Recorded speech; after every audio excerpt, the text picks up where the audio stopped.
నమస్తే welcome to రేసుగుర్రాలు। ఆ నియోజకవర్గంలో ఎవరికైనా ఒక్కసారే ఛాన్స్। ఏ ఎమ్మెల్యే కూడా రెండోసారి గెలిచిన చరిత్ర లేదు। గత 3 ఎన్నికల్లోనూ ఇదే ఒరవడి। 3 ఎన్నికలు 3 పార్టీలు 3 ఎమ్మెల్యేలు ఇదే ఆ నియోజకవర్గం ఆనవాయితీ। మరి ఈ ఎన్నికల్లో ఎలాంటి తీర్పు వెలువడనుంది? ఓ మాజీ ఎమ్మెల్యేతో పాటు మరో 2 నేతలు తలపడుతున్న విశాఖ నార్త్ లో ఎగిరే జెండా ఏది?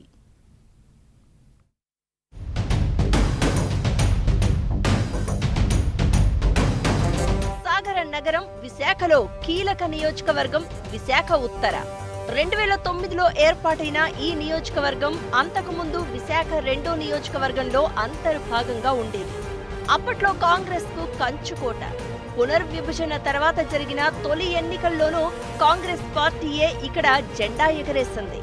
ఇక రాష్ట్ర విభజన తర్వాత జరిగిన 2 ఎన్నికల్లోనూ ఒకసారి బీజేపీ మరోసారి టీడీపీ విజయకేతనం ఎగరేశాయి।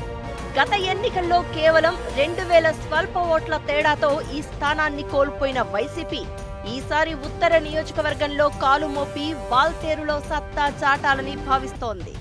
పూర్తిగా అర్బన్ ప్రాంతమైన ఉత్తర నియోజకవర్గంలో దాదాపు 3 లక్షల ఓటర్లున్నారు।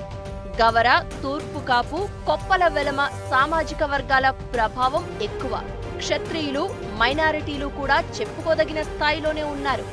రాజకీయంగా చూస్తే నియోజకవర్గంలో క్షత్రియుల ఆధిపత్యం ఎక్కువ కనిపిస్తుంది।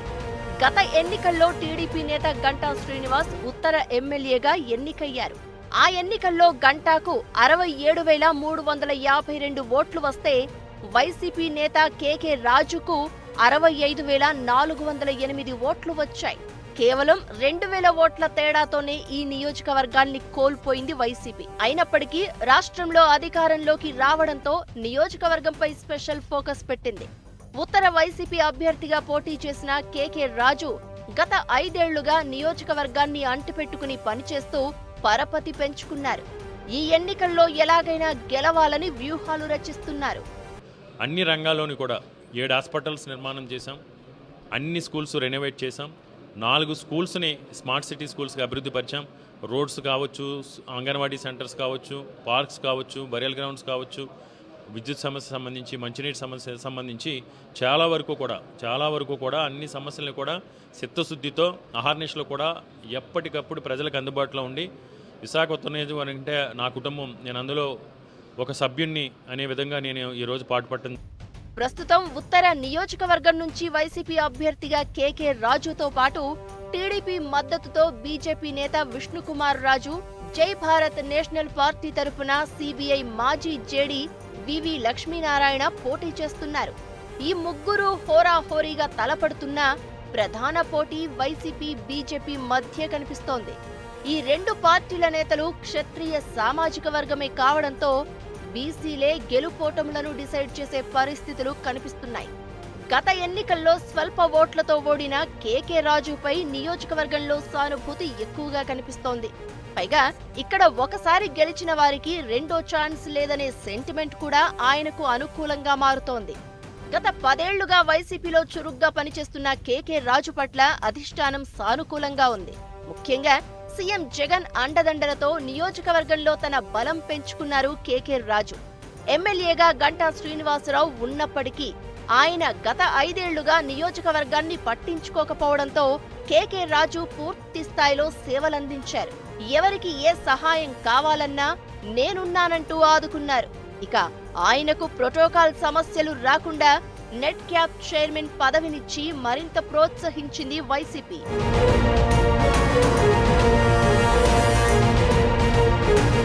ఇక అధిష్టానం సహాయ సహకారం, ప్రభుత్వ కార్యక్రమాలతో నియోజకవర్గంలో తనకంటూ ప్రత్యేక ఓట్ బ్యాంక్ సృష్టించుకున్న కేకే రాజు ఈ ఎన్నికల్లో గెలుపుపై సంపూర్ణ విశ్వాసం వ్యక్తం చేస్తూ ఉండగా ఆయనను ఢీ కొట్టేందుకు మాజీ ఎమ్మెల్యే బీజేపీ అభ్యర్థి విష్ణుకుమార్ రాజు శత విధాలా ప్రయత్నిస్తున్నారు। రాజకీయాల్లో అజాత శత్రువుగా గుర్తింపు తెచ్చుకున్న విష్ణుకు కూటమి పార్టీల నుంచి సంపూర్ణ సహకారం అందుతోంది। తొలి నుంచి టీడీపీపై సానుకూల వైఖరి ప్రదర్శించడం, స్థానిక ఎమ్మెల్యే గంటా శ్రీనివాసరావు భీమిలి షిఫ్ట్ అవడం వల్ల నాయకత్వంపై ఎలాంటి సమస్య లేకపోయింది। ఇదే సమయంలో విశాఖ లోక్సభ టీడీపీ అభ్యర్థి శ్రీభరత్ స్వయంగా నార్త్ ఇన్ఛార్జ్ గా ఉండడం కూడా విష్ణుకు అడ్వాంటేజ్ గా మారింది. 2014లో కూటమి అభ్యర్థిగా గెలిచిన విష్ణుకుమార్ రాజు 2019లో ఓడిపోయారు. మళ్లీ ఈ ఎన్నికల్లో కూటమి అభ్యర్థిగా తలపడుతున్నారు. అయితే ఈ నియోజకవర్గంలో ఉన్న సెంటిమెంట్ ఎఫెక్ట్ ఎలా ఉంటుందనే ఆసక్తి నెలకొంది.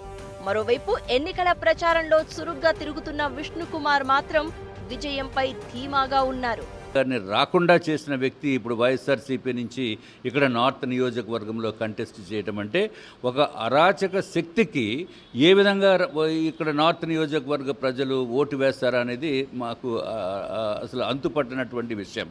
ఎట్టి పరిస్థితుల్లోని వారికైతే ఓటు పడే పరిస్థితి ఉండదు. ఇంకా జేడీ లక్ష్మణ్ గారు ఎవరు ఓట్లు చీల్చడానికి, వైఎస్ఆర్సీపీ ఓట్లు చీల్చడానికి కాదు, మా పైన ఎవరైతే అభిమానంతో ఓట్లు వేసే పరిస్థితి ఉందో ఆ ఓట్లని చీల్చి వైఎస్ఆర్సీపీకి అనుకూలంగా ఉండేటట్టుగా ఆయన ఇక్కడ నార్త్ నియోజకవర్గం నుంచి కంటెస్ట్ చేస్తున్నారని చెప్పి ప్రజలు ఇలా ప్రధాన పార్టీలు రెండు నార్త్ లో నువ్వా నేనా అన్నట్లు తలపడుతూ ఉంటే సమరానికి నేను సిద్ధమే అంటూ బువ్విళ్లూరుతున్నారు సిబిఐ మాజీ జేడీ లక్ష్మీనారాయణ.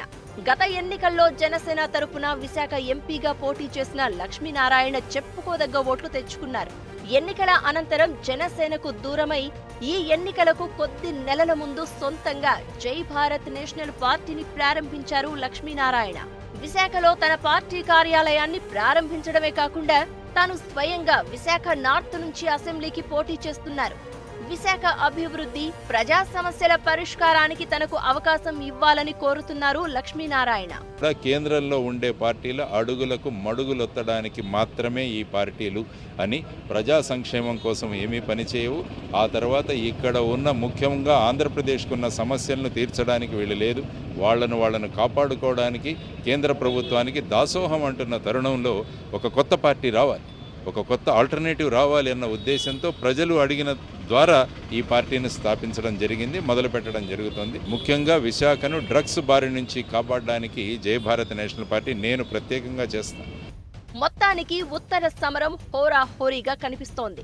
ప్రధాన పోటీ అధికార వైసీపీ, ప్రతిపక్ష కూటమి మధ్య కనిపిస్తున్నా గత ఎన్నికల నుంచి మాజీ జేడీ లక్ష్మీనారాయణ విశాఖపైనే ఫోకస్ చేసి పనిచేయడం వల్ల ఆయన చీల్చే ఓట్లు ఎవరి జాతకాలు తారుమారు చేస్తాయనే టెన్షన్ కనిపిస్తోంది. ప్రధానంగా పట్టణ ఓటర్లు కావడం, అక్షరాస్యత ఎక్కువగా ఉండడం వల్ల ఓటర్లు గుంభనంగా వ్యవహరిస్తూ ఉన్నారు. అయితే గతంలో టీడీపీ నుంచి గంటాను ఎన్నుకోవడం వల్ల ఎలాంటి మేలు జరగలేదని, ఆయన ఎప్పుడూ నియోజకవర్గంలో అందుబాటులో లేరని, అందుకే ఈసారి సీటు మారారు అని వైసీపీ చేస్తున్న ప్రచారానికి మంచి స్పందన లభిస్తోంది. మరి ఈ ప్రచారాన్ని బీజేపీ తిప్పికొట్టగలదా లేదా అనేదే ఎన్నికల ఫలితాన్ని నిర్దేశించనుంది.